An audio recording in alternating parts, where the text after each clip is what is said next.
அதிமுக பிளவுபடுறதுக்கு காரணம் யார்? இங்கே சூழ்ச்சியாளர் யார்? பாஜகவா அல்லது விஜயா? ஏன்னா விஜய் இப்போ எந்த இடத்துல அவர் பார்க்கப்படுது? மக்கள் யாராக பார்க்கப்பட போகிறாங்க? ஒருவேளை அதிமுக இணைக்கும் பட்சத்தில் விஜய் யார் அப்படின்ற ஒரு கேள்வி இங்கே இருக்குல்ல. கார்ப்பரேட் நிறுவனங்களுக்கு ஆதரவான நிலைப்பாட்டை எடுத்தால் கம்யூனிஸ்ட் கட்சி ஆதரவை விலக்கிக் கொள்ளும்.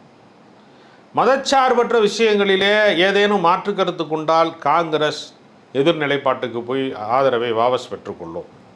அதே போல தான் பாஜகவுடைய மத்திய அரசாங்கத்திற்கு அடிபணிந்து போகிற திட்டங்களுக்கு உடன்பாட்டு எழுதக்கூடிய நிலைமை வந்தால் விசிகா வெளியேறிவிடும். அப்போ முற்போக்கு சக்திகளினுடைய ஆதரவு நன்மதிப்பை தந்தால் கூட இவர்களுடைய நம்பகத்தன்மைக்கு அவர்கள் தேவைப்படுகிறார்களே தவிர அவர்களை நம்பிக்கொண்டு இவர்கள் இருக்க முடியுமா?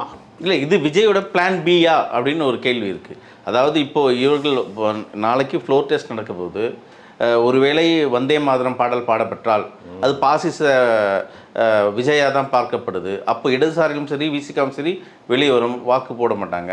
இது ஒரு பி பிளான், விஜயோட பி பிளான். அதிமுக 30 எம்எல்ஏக்களை தூக்குறது இது ஒரு பிளானாக இருக்குமோ? அதாவது இதற்கு பின்னால் பாஜக இருக்கிறதா இல்லையா என்பதை யாரும் உறுதியிட்டு சொல்ல முடியாது.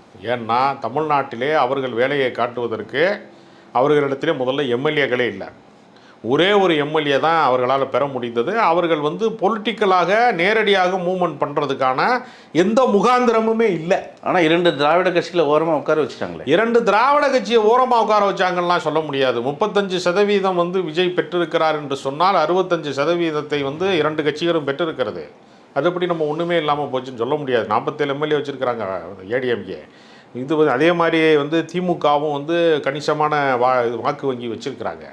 அதனால் கழகங்கள் இல்லாத ஆட்சின்னு சொல்ல முடியாது. ஏன்னா இவரே தமிழக வெற்றி கழகம்ங்கிற பேரில் அவரே திராவிட இயக்கத்தின் தொடர்ச்சியாகத்தான் தன்னை சொல்லிக் கொள்கிறார். அதனால் பாஜகவினுடைய விளையாட்டு தான் இதற்கு காரணமானு கேட்டால் பதவி ஆசை தான் முதன்மையான காரணம் நான் நினைக்கிறேன்.